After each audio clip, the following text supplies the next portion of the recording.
during this year, it will also prioritize advocacy work to promote compliance with labor legislation in the domestic sector. There will also be a renewed focus on implementing employment equity legislation. Honorable members, the UIF is revamping its call center to better respond to the client's queries. In the last week, I can report reliably that the call answer rate has improved from 88% to 97%, reflecting an improved average speed to answer calls to 26 seconds.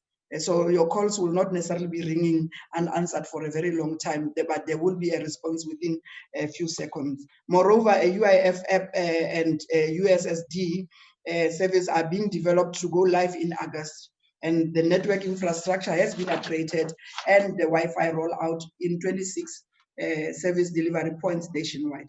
The vision is to provide technological online solutions to clients, which also addresses the need for social distancing. These are the lessons we have learned from the COVID-19 test benefit model, which will now be customized and applied to normal UIF benefits. The UIF is also committed to implementing its Section 5D obligations under the UI Act as amended. It will set aside 10% of its assets to support labor activation programs in support of jobs and training geared towards the needs for labor markets. The UIF has also committed 394 million to funding training for 26,000, of which 50% of such beneficiaries to be youth and women.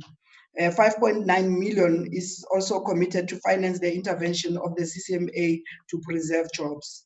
The fund will provide 104 million to Productivity SA to support some 6,000 SMEs to improve productivity and to preserve and create more jobs. Specific local labor activation programs, projects are too numerous to mention, Honorable Chairperson, but include a wide variety of employment-linked training programs across major sectors.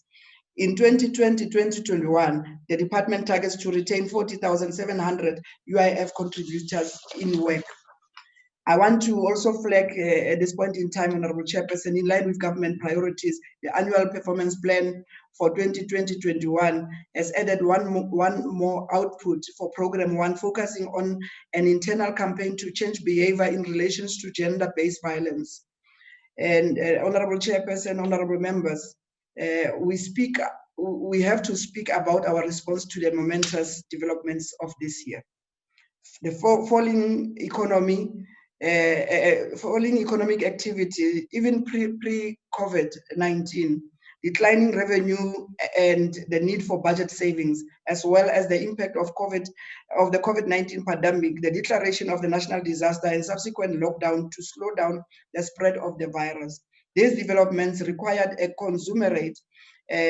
commensurate response from the Department of Employment and Labor, including in response to the lockdown and in line with the government's call for social solidarity. A complete repurposing of the UIF was required to provide income support to temporarily laid off workers and their families in a way on an unprecedented scale. And to date, some 34 billion in benefits has been distributed through employers in 7.4 million payments to recipients. And this was in line with the commitment to provide income support for 3 months. During the same period, a further 4 billion was disbursed in normal UIF benefits in 677,000 payments to beneficiaries.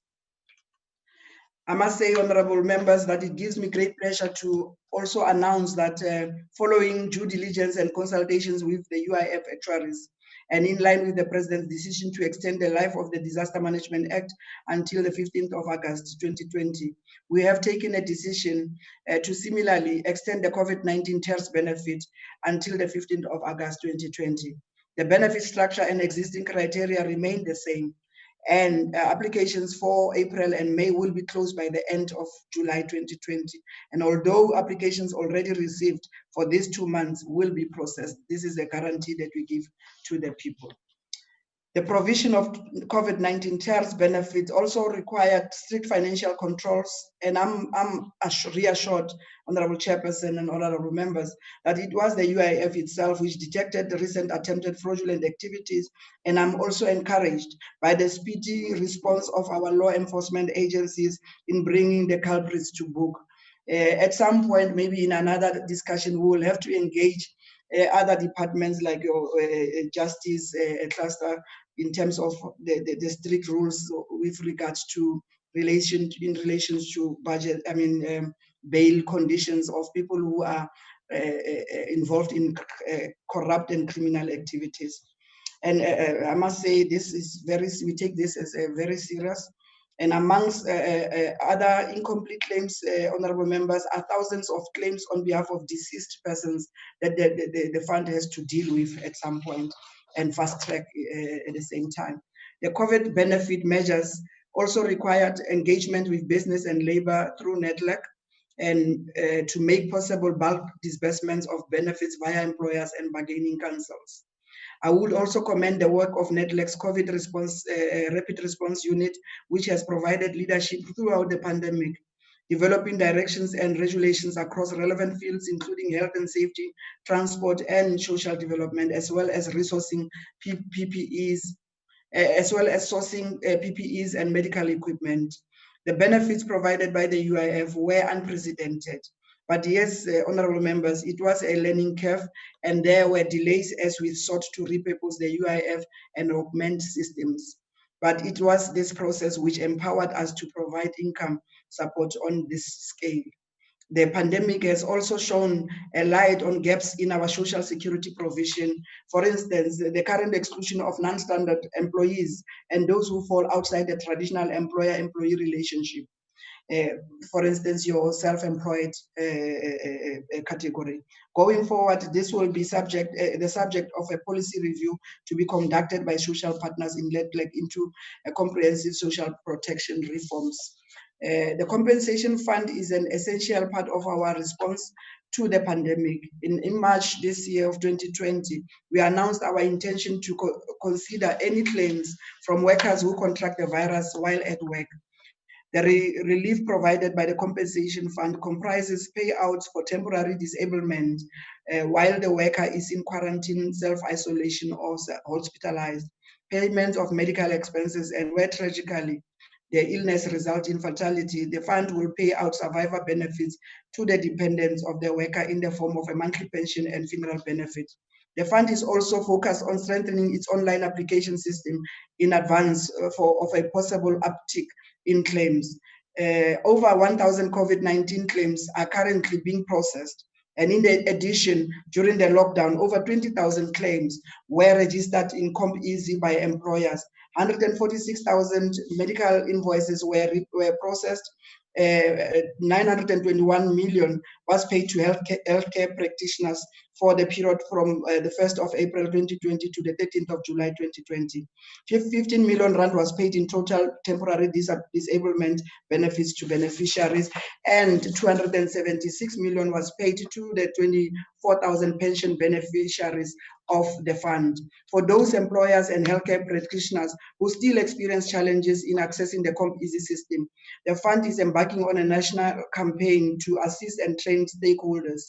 Further details will be publicized across public media platforms, and feedback from this campaign will be used to improve the ease of using the CompEasy system. As the risk-adjusted level moved from 5 to 4 and then to 3, the department had to develop new health and safety directives, working with the social partners in NETLAC to protect workers and clients in the workplace.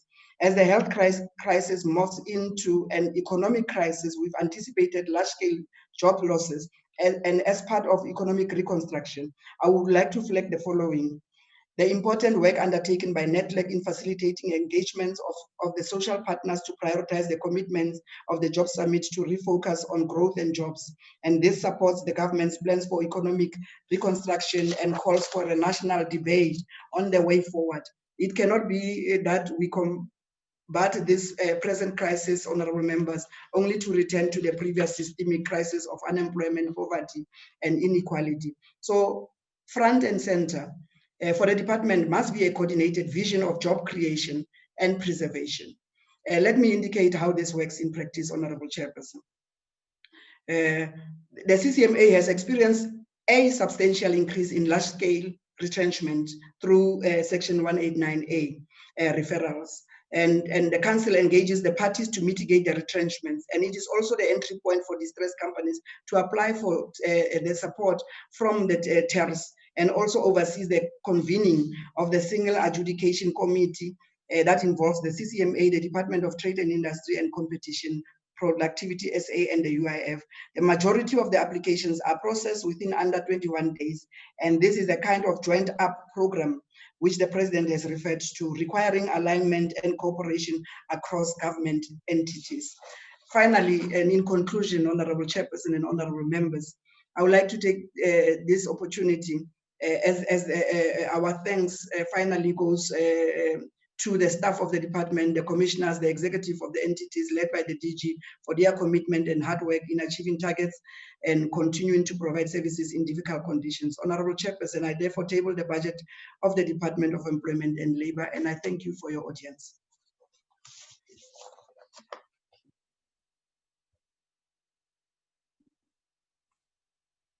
Thank you, Honorable Deputy Minister. The next speaker is the Honorable Dunjwa.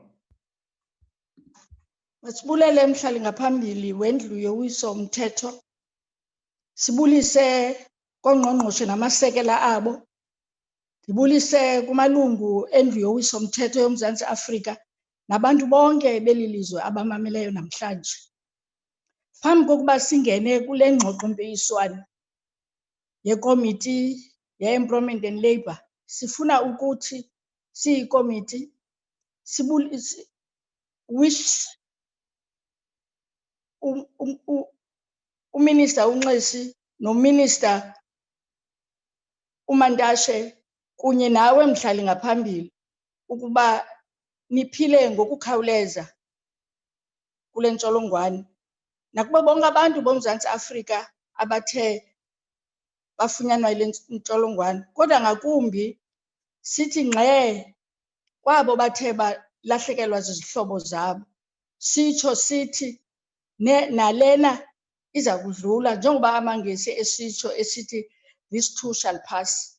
Sikule ngxoxo-mpikiswano namhlanje emva kokuba kwiintsuku ezintathu besibhiyozela ukuzalwa kotata wethu, ilungu le-African National Congress, umongameli walo. Kodwa siyenza loo nto, iintliziyo zethu zibuhlungu kuba kaloku besibeka kwikhaya lakhe lokugqibela intombi yakhe encinci eyayisisishoshovu ngokwaso somzabalazo. Sithi ke kubantu boMzantsi Afrika, masimbulele lo rhulumente ethe wathi kule ngxubakaxaka esisifumane sikuyo singabasebenzi nabantu bonke, wanawo amandla nomtsi wokokuba ajonge ukuba ubomi bethu bukhusela kangakanani na. Honorable Chairperson and members, the International Labour Organization announced in June that global job losses in the formal sector has risen to 400 million, owing to the lockdown measures implemented by government. The situation in the informal economy is 4 times worse, as 1.6 workers were in immediate danger of losing their livelihoods. The loss of income for millions of workers, and unfortunately, that means no food, no security, and no future. We are debating this budget vote. As we are debating this budget vote, we must spare a thought for those workers and their families. The situation reminds us of West in the Working Class song that was sang by the trade unionists, that solidarity forever. And there is a portion that says, it is we who plow the fields, build the cities where they trade, dug the mines and build the workshops, endless miles of railroads laid, yet we stand outcast and starving, missed the wonders we have made. But the union will be strong. The budget vote adjustment of the employment and labor has been thrust into the forefront of the government's socio-economic response of COVID-19 through budget adjustment. The department has suspended about 262 million from the main budget. Program 1, which is administration, has been affected by 7.2 million. Program 3, which is inspectorate, by 48.4. Program 3, public employment enterprises, sorry for that, by 50.6 million. Program 4, labor policy and industrial relations, by 90 million. My colleagues and my comrades will delve deeper into what then is outlined in these programs. But we commend the work done by the National Treasury Department that at least the bulk of these adjustments did not affect the critical services. Our main concern, Honorable Chair, in this is that we think that the most entity that is going to be affected by this and whose workload is going to be huge is that of the CCMA, because of the retrenchments that we know that some of them are unavoidable. And the other, which we also think that its work is going to be there's going to be more work on inspectors, because we are to ensure that every workplace is conducted and is conducted in terms of the regulations of the pandemic, because we are still in the lockdown. But we want also to commend the department that they have managed, with the challenges that they are having in the compensation fund, in the UIF in particular, that they have managed to pay what was due to workers. But we know that there have been some challenges, but we're happy that there are employers that have been exposed, which have not been conducting their business in line with what then the regulation member, is. Your time is now expired. Thank you. The next speaker is the Honorable Cardo. Thank you, Chairperson. I'd like to wish the Minister of Employment and Labour well as he braves COVID-19.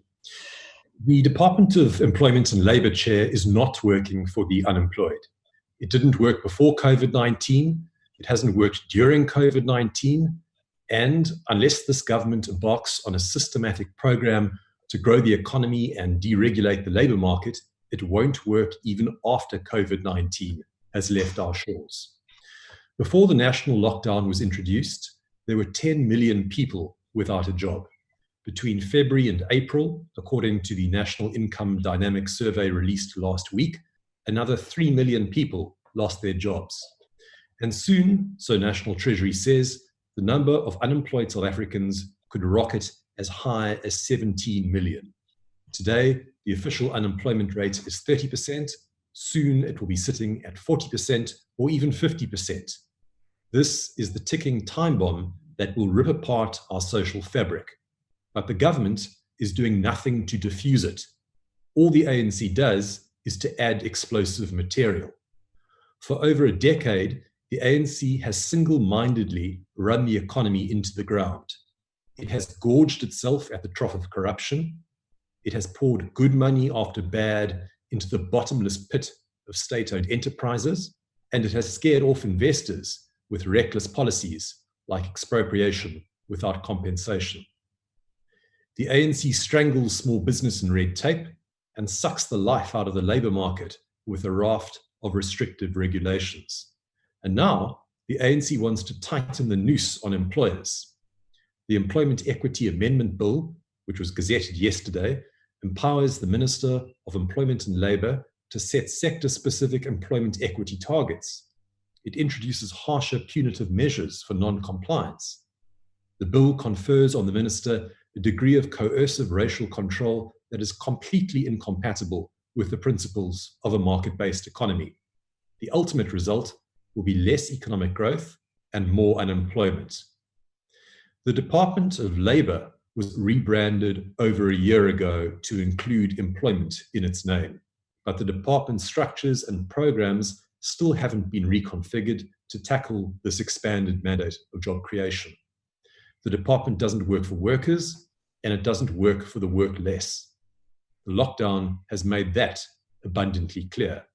Every day for the past 3 months, I've heard hundreds upon hundreds of pleas from desperate employers and employees wanting to know why the Unemployment Insurance Fund has not paid them their TERS benefits. I hear from crying mothers waiting for their maternity benefits and from hopeless fathers waiting for their retrenchment benefits. They can't put food on the table. They can't clothe their children. And in return, the government can't seem to do anything for them. 1 million workers still haven't received their TERS benefits for April and May. Already it's the middle of July and payments for June have only just begun. This is a mess of the government's making. But the Minister of Employment and Labour won't take responsibility. He blames all the UIF's problems on delinquent employers. This is nothing more than a scapegoating tactic. The minister likes to masquerade as a champion of workers, but those are not overalls he is wearing. He is the emperor of employment with no clothes. This budget, adjusted down 7.2% to 3.375 billion rand, will not be money well spent. The UIF isn't working, the compensation fund is sinking, the Commission for Conciliation, Mediation and Arbitration is going to come under intolerable strain as retrenchments spike. And instead of creating a fertile environment for job creation, the government and this department lob grenade after grenade at employers, employees, and the unemployed. A DA government would take on the vested interests in big business and the unions. We would initiate a program of labor market deregulation. We would exempt small and newly established firms from extended collective bargaining agreements. And we would make it easier to hire workers and tackle youth unemployment with a real youth wage subsidy. We do not support this adjusted budget. Thank you, Chair. Thank you, Honourable Member. The next speaker is the Honourable Ntlangwini. Thank you very much, House Chair. The EFF rejects budget vote of employment and labour. We can all agree that the renaming of the department was nothing but a useless and meaningless PR exercise. When Mr. Cyril Ramaphosa was elected to be president by the National Assembly in February 2018, unemployment was at 27.2%. Today, the unemployment rate have increased to 30.1%. When Mr. Cyril Ramaphosa became president in 2018, the number of unemployed people and people who have given up hope of finding work was 8.6 million. Today, the number of unemployed people and people who have given up of finding work has increased to 10 million. And this has nothing to do with the COVID-19. These are figures reported well before COVID-19 and restrictions on lockdown. Mr. Cyril Ramaphosa, loved and cherished by captains of industries, have presided over the highest unemployment rate in the new democracy. This is after money was wasted in investments or in job summits that are nothing more than to meet and greet for Mr. Cyril Ramaphosa. And the people who have made him to be what he is today, a billionaire who cannot lead the country into industrialization and job creation. The so-called social partners agreements to create jobs that came from the job summit in October 2018 is gimmicks while our people are desperate for jobs. Companies like Adcott Ingram, Anglo Gold Ashanti, Clientele, Coca-Cola, Adco, First Rand, Modi, Nando's, Nestle, Sasol, and Standard Bank are some of the companies that have paraded big pledges of investments in job guarantees at the job summit. But this is the very same companies that were first to go and start retrenchments. Some, like Adcom, collapsed because of incompetence and mismanagement and failing to appreciate the basic economic logic. If you don't create jobs and pay decent salaries, people are not going to buy your goods. Tomorrow, machines do not buy t-shirts, jeans, jackets, or techies. It's people who are employed and paid well who will go to Edgar's and buy, not unemployed people. There were no jobs before COVID-19, and there are now not going to be any jobs during and or after COVID-19. The Department of Employment and Labour failed to build internal capacity of the labor inspectors, despite our call for this the last 6 years since we are here in Parliament. Employers are doing as they pleases and our people are suffering. Majority of workers who've gone back to work under level 3 are doing so in very difficult conditions. This is not only happening in mines, it's also happening in hotels, retails, manufacturing, and at government buildings. Workers are going to work without PPE.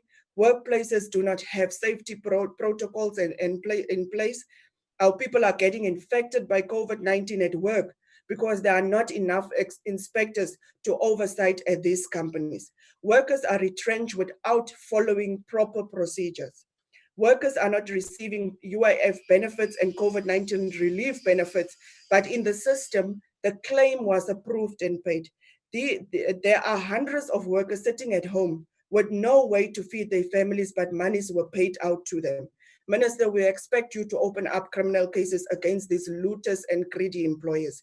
As the EFF, we have taken these matters into our own hands and have opened up a labor desk. Since we took this decisive and practical steps, hundreds of cases have landed on our desk, and we are trying to resolve as many of these cases as possible. We had to take these drastic steps because we could not continue to turn our people back and say they must go to a government when the government have collapsed. Despite all of these challenges, to support this proposed budget is to support the celebration of the failure of a government to protect its workers. We hereby reject this budget. Thank you. Yeah. Thank you, Honourable Member. The next speaker is the Honourable Ngwezi. Thank you very much, Honourable House Chairperson, Deputy Minister, and Honourable Members. Employment and labour in South Africa have been dealt crippling blows by the COVID-19 over the last 120 days. With a 7% contraction of the economy forecast by the South African Reserve Bank to be prevailing by the end of this year, and a conservative estimate of the loss of 1.7 million jobs, it remains critical to the livelihoods and welfare of millions of South Africans that this department deliver during this period at 100% of its mandate. This will necessitate a completely functional department which must be able to assist South African workforce to the fullest extent, whilst maintaining the safety of the departmental staff. In this respect, the department must ensure that all PPE requirements are met, as the downward revision of the departmental performance targets will not assist in alleviating the burden that is being enforced upon by the South African labor force as a result of COVID-19. South Africa must keep working, and a balance must be found between keeping the economy going and keeping labor safe. Regulations must be in place to ensure worker safety, but the workplace should not be over-regulated in order to achieve this objective, as over-precautionary regulatory labor and employment environments will only place additional resource drain on already struggling businesses. More must be done by this department with targeted interventions which will assist that portion of our labor force which find itself currently retrenched, unable to work, or working but with reductions in their salaries. Corruption has flourished during this time, with many more avenues of criminal activity being exploited due to COVID-19 labor relief measures. Shamefully, we have witnessed large-scale theft of UIF monies by unscrupulous employers, some of which it is alleged have been done in collusion with the departmental staff. Criminal activity will only further expand the pressure currently upon government to provide for those in need of employment relief measures. Kulo bugebengu obukhona akuphenye njenge-IFP futhi abathintekayo bathathelwe izinyathelo zomthetho eziqinile kakhulu. The CCMA finds itself under immense pressure at this time due and must be further capacitated in order to meet the immense workload that is currently before the commissioners. In conclusion, it is non-negotiable for the workforce of South Africa that this department meets its performance target. Our workforce must be safe through preventative measures in effect at our places of work. But the regulatory environment should not be too onerous on employers in this respect. A balance must be found with the responsibility for safety and well-being also being reasonably shared between employers and employees. Wear a mask, social distance, sanitize, and stay safe. What remains of critical importance is that South Africa keeps its workforce safe during working. Njenge-IFP-ke nakuba sisho lapho esinganeme ngakho, kodwa-ke siyayixhasa this budget vote, and we wish Minister Ngwesi and Minister Mantashe and all who tested positive a speedy recovery. Thank you very much, House Chair. Thank you, Honourable Member. The next speaker is the Honourable Thring. Honourable House Chair, the ACDP wishes to wish the Minister Nesi as well as Mantashe well in their fight against the virus. The ACDP is aware that the mandate of the Department of Employment and Labour is to play a significant role in reducing unemployment, poverty, and inequality by pursuing the objectives of decent work for all. It is the belief of the ACDP that this department has failed to execute its mandate. On the budget side, this department reduced its budget by 7.2%, resulting in a total reduction of 262.9 million, leaving the overall budget at 3.37 billion. This against the backdrop of the South African Reserve Bank forecasting a 7% contraction of the economy by the end of 2020, which is expected to result in some 1.7 million job losses. A report based on the results of the Coronavirus Rapid Mobile Survey, published by 30 researchers from 5 South African universities last week, indicated that during the first hard lockdown period, 3 million people lost their jobs. The result from this survey revealed an 18% decline in employment between February and April this year, from 17 million to 14 million people employed in April 2020. This 18% decline is double the South African Reserve Bank projected losses for the year 2020.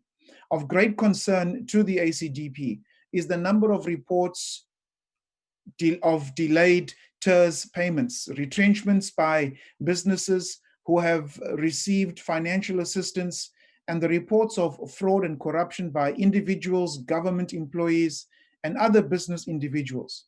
Of the 40 billion set aside by UIF for the TERS scheme, only 27.9 billion has been paid out to more than 6 million people. Glitches in the TERS system has twice caused applications for June to close, bringing more hardship, pain, and misery on millions of South Africans. The fact that 5.7 million of UIF TERS funds was paid to a single individual is an indication that fraud and corruption is still rife in the current administration. It is quite probable that this fraudulent action could only have taken place with the active involvement of UIF officials. Consequence management must follow.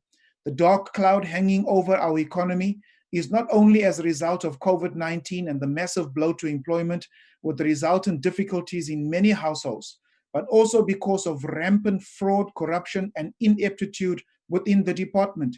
It is time for change, and the ACDP stands ready to be those agents of change for an honest, clean, and efficient administration that South Africa so desperately needs. The ACDP does not support this budget vote. Thank you, House Chair.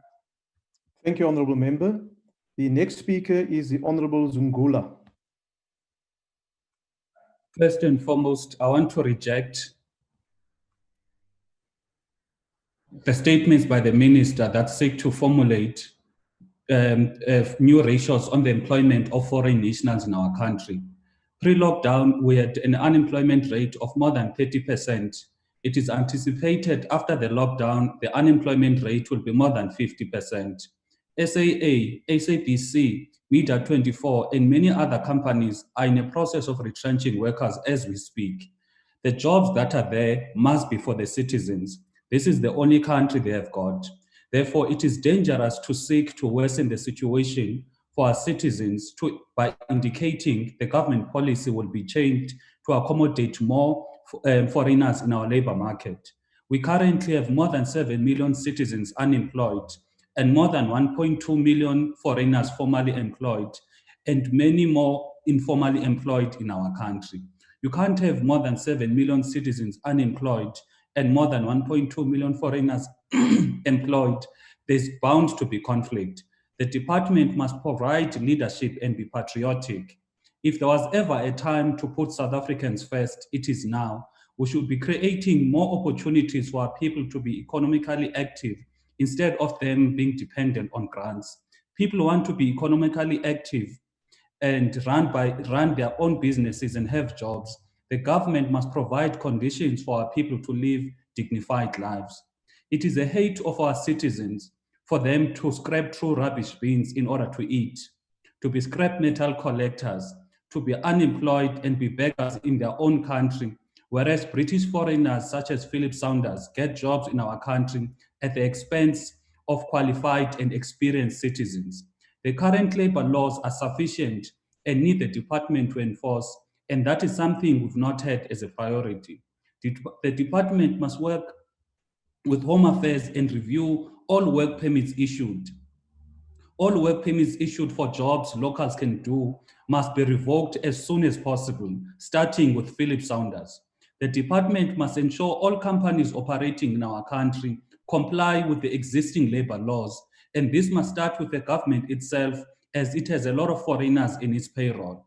The labor brokers must be abolished, and the modern-day slavery in our farms must come to an end. We can't have people being paid in alcohol, in food in this day and age. Foreigners must work on a scarce and critical skills basis, and this department must enforce that piece of legislation. Thank you. Thank you, Honourable Member. The next speaker is the Honourable A.S. Zuma.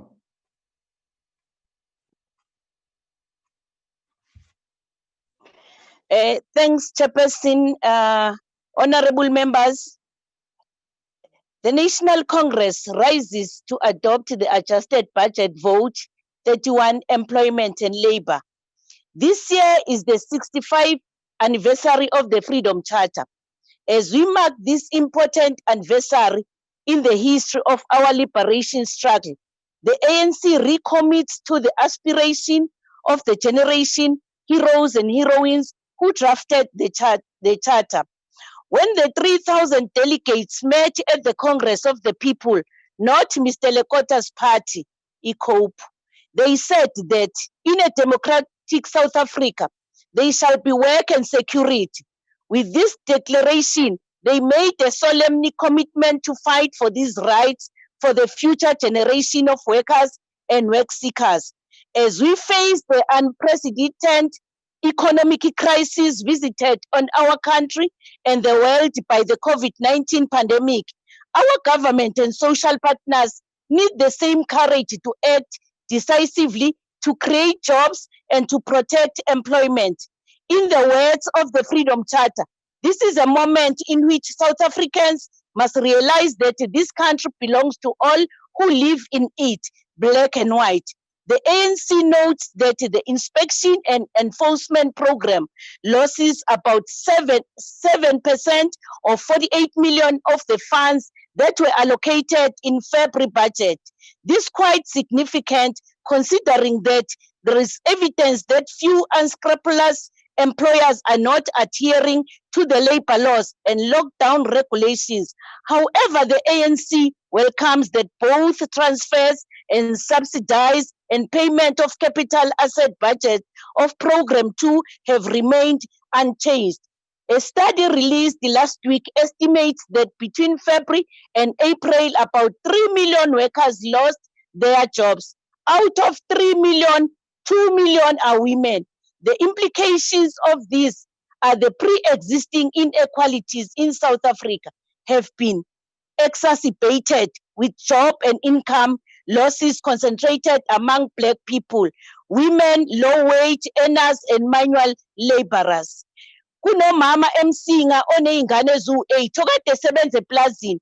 Lowo mama oxoshwe umlungu athema isemxosha umlungu umlungu akazange akatshela umama ukuthi njengoba sigijima kangaka nje emaplazini abantu esibhekene nabo nabantu esinabo aba-rejecta kwasani ukuthi i-medical aid omama basemakhaya bayayidinga yini noma bayidingi. Yingakho kubabona bekhuluma kanjeni ngoba kuvalwe umthombo kwavalwa impompi ye-medical aid akade beyichaphazela khona ontaba kayikhonje. Our economy was not generating enough jobs to meet the needs of school leavers and many adults of working age. The COVID-19 pandemic has made a bad situation worse. We now require innovation, ways to recover and create new jobs on a massive scale. As failure to do so will result in enormous social unrest and violence. Our government has shown in its response to the crisis that it has the capacity to act as an entrepreneur, real estate, and work in unusual ways when necessary in order to support our people. We call on departments and the entities to continue working in this fashion. I urge each one of us to put our shoulders to the wheel and ask that what can we do for our country in this moment? In order to play its part, the committee has recommended that the Department of Employment and Labor and its entities must procure personally protective equipment from the supported employment enterprise factories. It must also lobby National Treasury for a special dispensation relations to sale of goods to government departments and approach departments such as health and basic education to conclude contracts and supplying PPE. Government must lead social compacts to foster agreement and stabilizing the labor market as an important pillar of the economic recovery, with a particular focus on protecting the existing job. While we acknowledge that now the economic situation has changed dramatically, government must continue engaging with social partners to deliver on their 2018 Presidential Jobs Summit. In conclusion, the South African economy cannot go back to the structural unemployment, poverty, and inequality that existed before COVID-19. We must grow economy on new foundations or innovation, inclusion, and development. The funding to the inspection and enforcement, as well as the supported employment enterprises that increase in medium term in order to be effective. Thank you. Honorable Member. Thank you, Honorable Member. Now I call upon Honorable H. Daniel. We shy the moms, but we shy. Honorable Members. Honorable Members, the House is still on. Honorable Daniel, over to you. Thank you, Honorable Chair. Honorable Chair, South Africa lost approximately 3 million jobs over the lockdown period. 3 million. That's 3 million households that has lost an income. This comes on top of the highest unemployment rate in a decade of 30.1% for the first quarter, which did not include the lockdown period and was not influenced by the national state of disaster. Very good. Closure of the economy. We are headed for an unemployment bloodbath. Excuse me, Chair, may I continue? So. Chair? Forget about the creation of 275,000. 1 second, Honorable Daniel. Honorable Daniel, 1 minute. Honorable members, I'll request that you mute your phone after we have debated so that we don't also interrupt the member on the floor. Thank you. Thank you, Chair. As I said, we are heading for an unemployment bloodbath. Forget about the creation of 275,000 jobs that Honorable Zuma just mentioned, as planned during the Presidential Job Summit in October 2018. Forget about the department's expanded mandate of employment creation. We will have to start focusing on first keeping the jobs that we currently have in the labour market, and secondly, stimulating the economy so job creation can flourish. Maar hoe, achtbare voorsitter, sal ons dit regkry met 'n regering wie se prioriteite so verkeerd is dat regeringsbeleid soos 'n oorlogsverklaring teen sy eie burgers lees? Hoe beskerm ons bestaande werksgeleenthede in die arbeidsmark en stimuleer die ekonomie om werkskepping te bewerkstellig as dit nie die regering se prioriteit is nie? Die privaat sektor is die grootste werkskepper in Suid-Afrika, maar die privaat sektor is ook die minister van Arbeid en die EFF se gunsteling sonnebok vir enigiets wat fout gaan in die arbeidsmark. Selfs die president weier om toe te gee dat die privaat sektor vir sy regering belangrik is. People need to be able to work, and the Department of Labour must function optimally to support employment creation and ensure good labour practices. And therefore, one of the best examples of government skewed priorities must be the budget reduction for the Department of Labour. Chair, I mentioned that 3 million jobs were lost during the lockdown period. The CCMA is a pivotal entity when it comes to labour disputes and retrenchments. This entity had 16,500 reported cases during the month of June. 1,800 of these cases were for retrenchments, affecting about 100,000 workers. The CCMA has a proven success record, but is already under strain, being underfunded and in need of critical resources. The budget affecting the CCMA, however, has been cut by 90 million rand. I mentioned good labour practices. We don't have enough labour inspectors to ensure this, yet inspection and enforcement services budget is cut by 48 million rand. The President told us to work together in the fight against COVID-19, but only 47% of government departments and entities comply with COVID-19 workplace regulations, while the majority of private sector employers do comply, Honourable Zuma. These state departments and entities contribute to the strain on the scarce resources of the IES. Should government not set the example of that which the President expects the rest of us to do?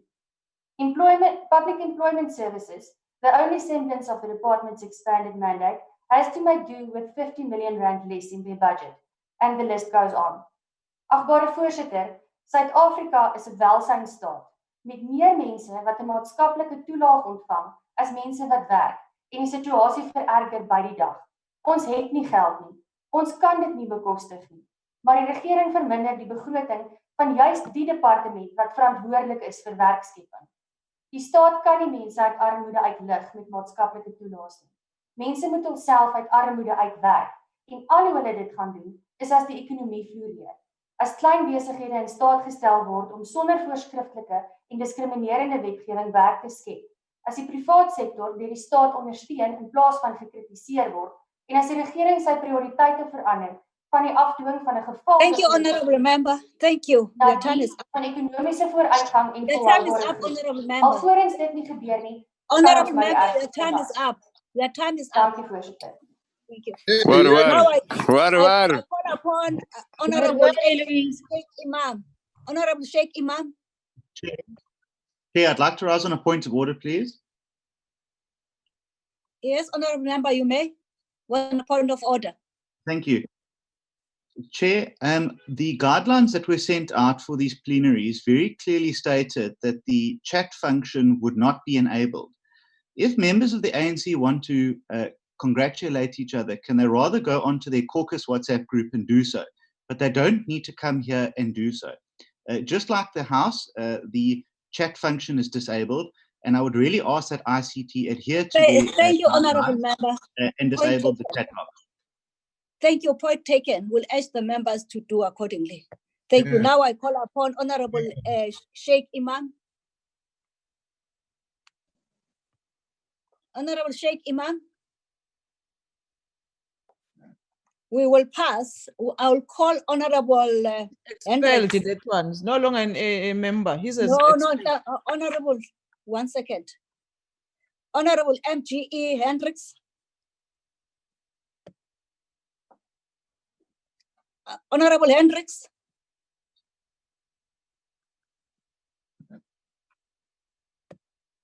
I will pass.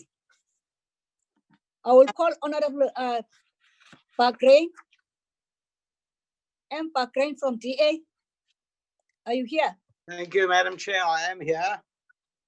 I address the Department of Employment and Labour with an enormous amount of profound disappointment and regret. Most of the entities under the umbrella of the department have failed the workers of South Africa. They had one job to do, and that was to follow their values, i.e. treat employees with care, respect, and dignity. They have done just the opposite. The ANC's overall poor policy choices has almost single-handedly destroyed our workforce. But we must turn to the compensation fund as the virus spreads. This occupational exposure will put enormous pressure on the fund. This fund has been dysfunctional for over 20 years. The workforce seldom receives any relief and cannot rely on the compensation fund being able to fulfill its main objective. The department says that the compensation fund's objective is to provide compensation for disability, illness, and death resulting from occupational injuries and diseases. Well, they are not doing this. The medical profession testifies daily that they're not getting the services rendered and are now refusing to see compensation fund patients. The workers should at least have peace of mind that when they get ill at work, they will be covered. But no, the fund fails. This failure has been evident for years. With the advent of COVID-19, we can expect a spectacular explosion. The department, the minister, the director general, and his commissioners do not treat employees with care, respect, and dignity. The department only had one real duty, and that was to provide adequate social safety nets to protect vulnerable workers. There is no protection, there is no safety net, and there's only misery. The workers of South Africa must realize that our government has failed them for years and has now dramatically gone out of its way to destroy the last vestiges of dignity that our workers had. Our beloved Constitution and our labor laws have very carefully set out protective measures for the creation of employment. It can be said that the myriad of labor laws and the host of labor regulations giving the framework to protect the workforce, this framework is worth nothing if it can't be policed, tested, and enforced. There's one institution, the CCMA, that does just that. It can be said that the CCMA is probably the only functioning section within the department. Sure, since its inception, it has performed beyond our wildest dreams and has delivered social justice and fairness. With the advent of junk status, electrical failure, national minimum wage, and various other factors leading to mass retrenchments and mass unemployment in South Africa, the CCMA has been functioning under pressure. We have just seen reports that a further 3 million people have been retrenched. This is just the start of the tsunami of job losses. Even if 10% of these people challenge, the CCMA will be flooded with hundreds of queries. We need a highly efficient and functioning conciliation body. The department chooses, in its wisdom, to cut their budget by 55 million, which is extremely short-sighted and bound to backfire spectacular. This reckless step is tantamount to telling the workforce of South Africa that the government will not protect the employees' rights and will certainly not ensure that any rights are enforced. Workers of South Africa will be left high and dry with no one to protect your constitutional rights. Before the pandemic, the CCMA begged for further money. They wanted to look after the workforce, but no, our minister. Thank you, Honorable Member. Your time is up. Thank you. Thank you. Now I will call upon Honorable Hermas, N.L. Hermas. Thank you, Honorable House Chair. Honorable House Chair, allow me to join the members in wishing the ministers that are affected by COVID-19 recovery, and also all the citizens of South Africa who are directly and indirectly affected by this pandemic. Honorable House Chair, Budget Vote 31 is debated when our country is in the peak of COVID-19 pandemic. This is a difficult time, particularly to frontline workers who literally risk their lives every day to serve South Africa. Honorable House Chair, I dedicate this speech to these heroes and heroines who have continued to deliver goods and services during the various levels of national lockdown.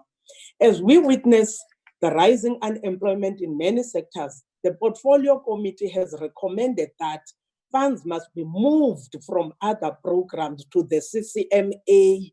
Honorable Denner and Honorable Begram, we might have forgotten, so that the CCMA can employ more commissioners as its workload is expected to increase dramatically. The committee has also recommended that the National Treasury must be approached for increased funding of NETLEC in order to increase its capacity to facilitate consultations on lockdown regulations and also on the social compacts that are necessary for our economic recovery. South Africa has achieved a progressive labor law and regulatory framework through the struggles by millions of workers who forced the apartheid regime to recognize trade unions and the right of workers to collective bargaining. Since 1994, the overwhelming majority of the working class have given the ANC a mandate to advance progressive labor policies and industrial relations. The Basic Conditions of Employment Act, the Labor Relations Act, and the Employment Equity Act constitute the foundations of our labor law. Contrary to the allegations made by some in our society, Honorable Kado and Honorable Baygrave, who sometimes agree that these acts, they are assisting the workers and they forget immediately that these acts are assisting the workers. These pieces of legislation, they play a crucial role in facilitating job creation and economic growth. The DA in particular has been advocating for a review of the sectoral determinations, ostensibly to help small businesses. Honorable Chairperson, the ANC believes that the advances made by workers must be guarded with vigilance because right-wingers such as the Democratic Alliance, the Freedom Front Plus, and their allies want to use the COVID-19 crisis to return South Africa to apartheid levels of exploitation of workers. Their argument, which is replete with falsehoods and fallacies, is that our labor laws place a burden of so-called red tapes on SMMEs and give trade unions too much power.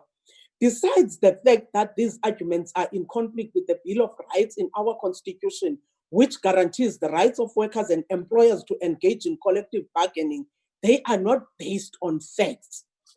The research conducted, Honorable House Chair, by the Fiscal Policy Institute showed that countries that have raised their minimum wages have experienced better employment and small business growth than those that have not. Research by Berkeley Institute in the United States shows that the cost shock of the minimum wage is small relative to most companies' overall costs. The same study published in 2015 found no evidence of employment loss in states that have increased the minimum wage. In fact, there is more evidence that suggests that employment increases faster.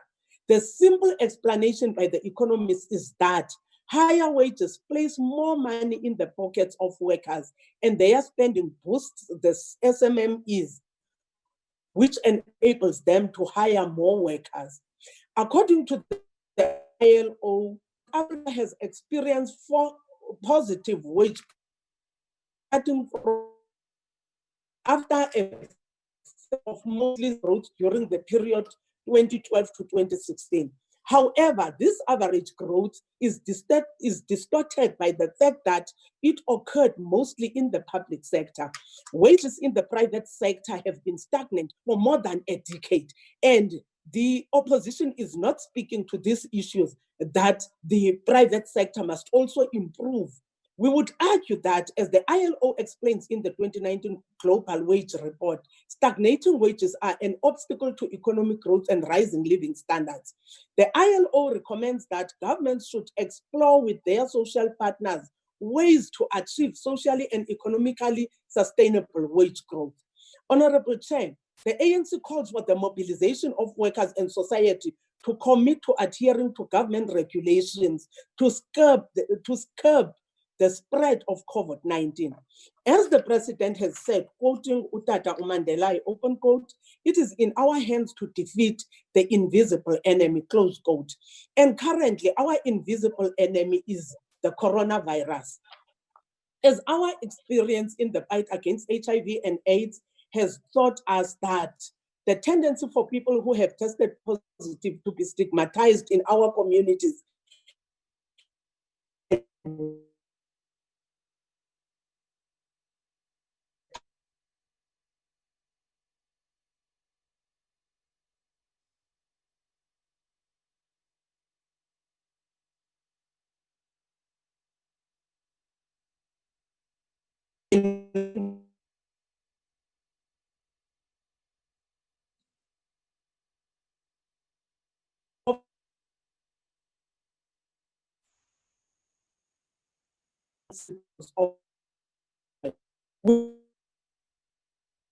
I'm not sure if this is a blessing or a curse. Honorable members, Honorable Chair. I've just requested the IT section to assist in terms of the audibility. How can a network be carefully? Honorable Chair.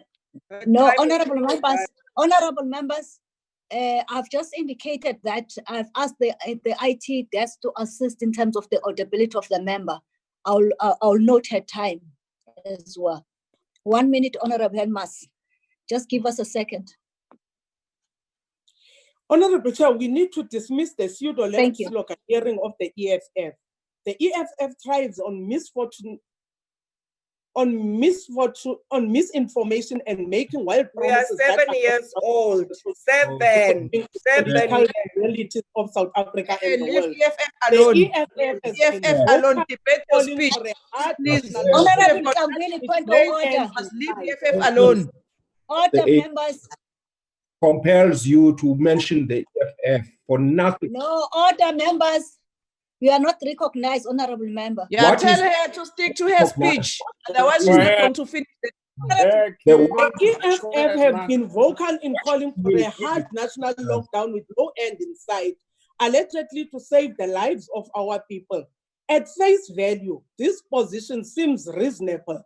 However, the linguistic attitude of the EFF is exposed in the words of the EFF leader who said on the 28th of May, we should do like we did during apartheid. Because we We don't know must what you're refuse talking about. to We don't like know you are out of order. We can't tolerate we you. must engage Mute in the a mic. safer way. If this white economy Hey, shut up, Gwen. I'm not going to be told by if we you. are going to die of hunger, let us rather die with our boots on. You've got no ideas to offer, no solutions to offer, nothing. Since 1994, no solutions for nothing. These are the words of the man who lives in a predominantly white suburb. ITC, mute their mic. Unfortunately, it's not going to be muted here. We are going to speak. Members like you. So this one must stop waffling. He must speak. He must speak what he wants. He must Honorable members, also does we not will have mute your budget of asking people to choose death. The ANC is committed to the vision of transforming the structure and character of South African economy. But the option of collapsing it only exists in the childish imagination of the few, the EFF. The ANC government cannot live. We are 7 years. We are the only party that have DA, the Freedom Fighters, and other right-wing hacks. We are failing people every day. We are failing people. People are getting retrenched because of your failed policies. This man failed. This man. You are failing this man. In the committee report. People are not working. This man is failing, man. This man.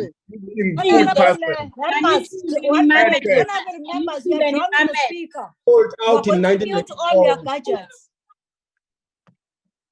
You may continue. Maragogo Santo, behave. You are an old woman. Behave. And May we give honorable members a chance, honorable members. They sold out. They sold out. Otherwise, we're going to mute all your phones, honorable members. Honorable Chairperson, as we support the adoption of the adjusted budget vote, we endorse the recommendations in the committee report. We call on the public and private sectors to utilize the services of the Public Employment Service to increase the placement of registered work seekers in work opportunities. Dit is baie belangrik vir ons om te verseker dat al ons mense is in die werk. Dit is belangrik vir ons om die ekonomie van hierdie land te laat val. Dit is daarom ons sê we support siyaluxhasa olu hlahlo lwabiwo-mali. Ndiyabulisa.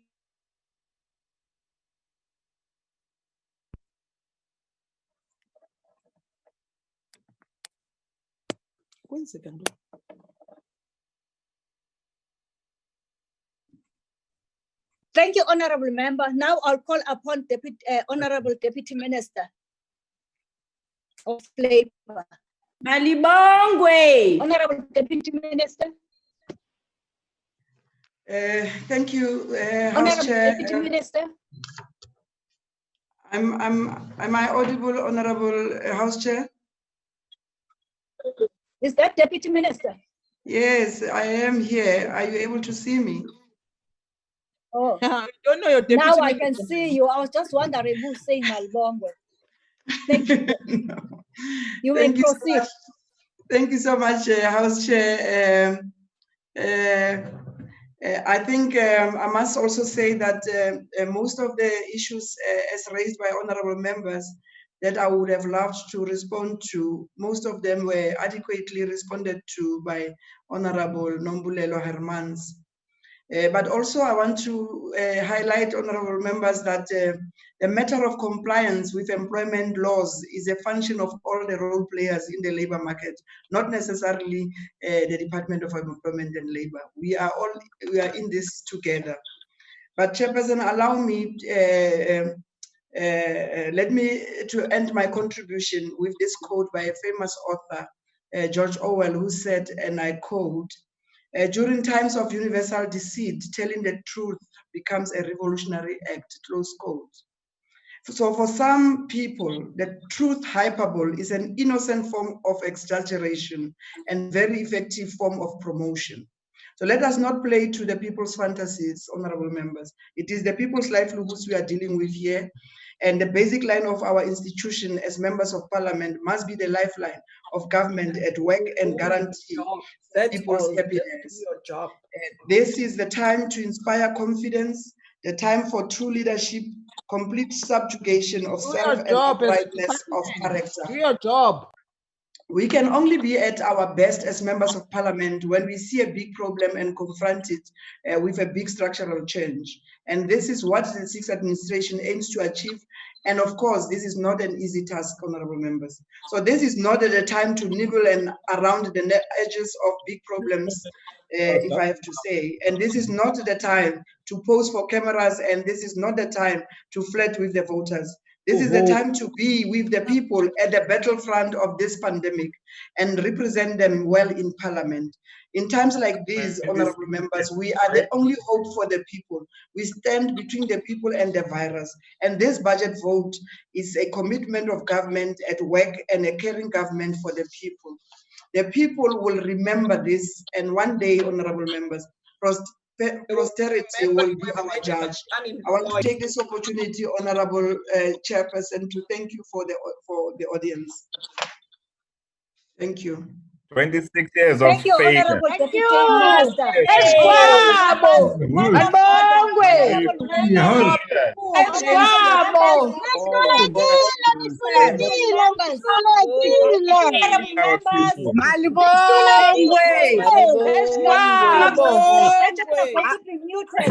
Honorable members, allow me.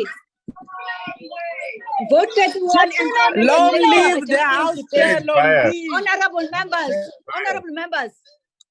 members, allow me to chair.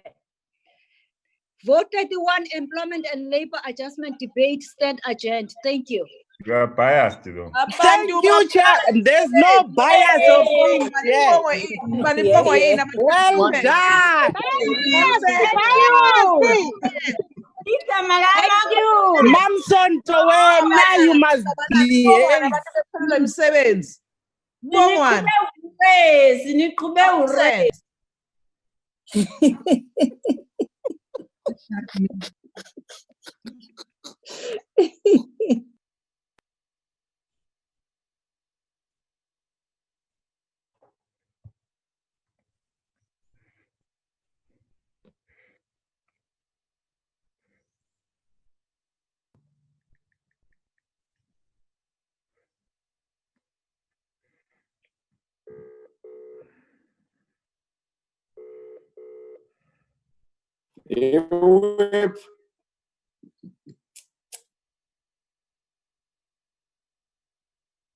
The NC's our only hope. I'm going back to bed.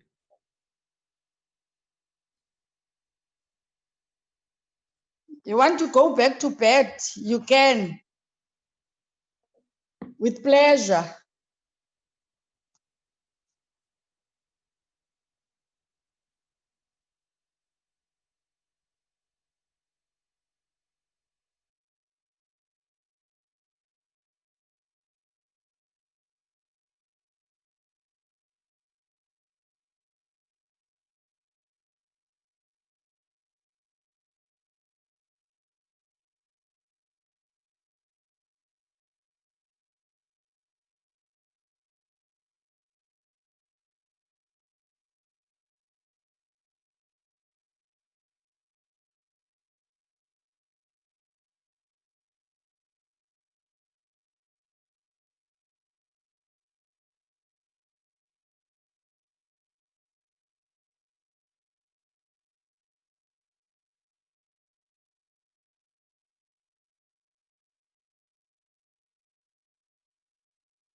Ravi?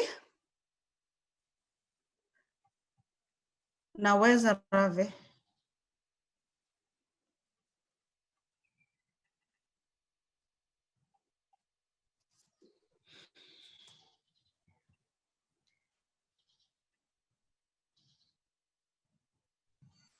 Madam? Is it Shirley? Hello. Yes, Ravi is there. MEC Khadi, aye, thank you. Let me just, I'm going to put you on spotlight.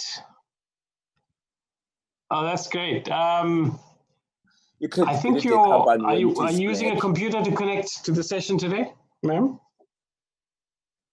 Hello, MEC, can you hear me? Honorable Khadi, can you hear me? Hello? Let me call her, Ravi, and tell her to unmute because she just called me. Oh, okay. I think you just need, can you unmute your microphone? MEC? No, she's busy talking there. Okay. Yeah, I think so. Is that the MEC or is that somebody else? No, that's somebody from his office. Oh. No, she sent me to voicemail. Oh, okay.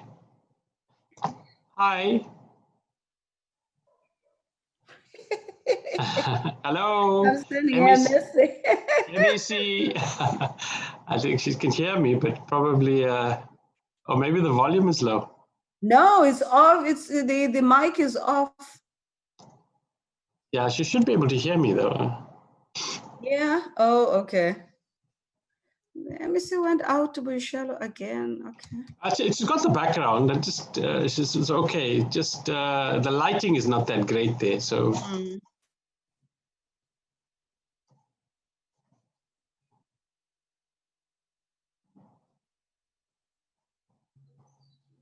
Maybe when she comes in, or it's a he, right? Yes. Yeah. Maybe when he comes in and sits down, I can. Ravi? Yes. I have saved. You've got it. Excellent. Okay, let me just spotlight you. Start your video for me, please. And then we can talk you through it. Okay. Unini ndikhatha mfazi ndifuna unceda wena. I-mic yakho i-off. Siyafuna ibe on. We're trying. Okay. All right. So there's a bright light coming from the. Hey, look at the collection. Yeah, I can see the shoes. There's a very bright light coming from, I think it's your right-hand side. Yes.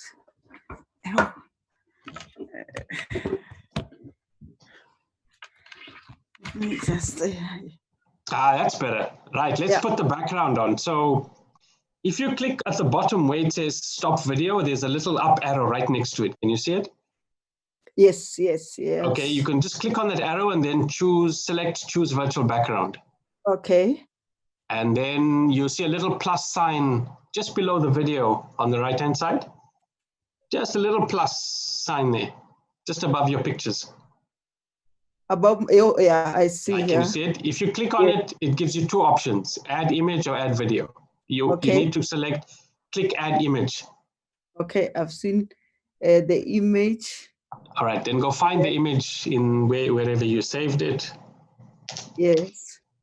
Once you've selected it, click open or select, and it should put it up for you. Yeah. Oh, yeah. There you go. Yeah. There you go. All right. All right.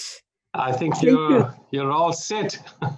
Okay. Just right. that space at the top of your head, just reduce it a little bit by adjusting your that's it. Right.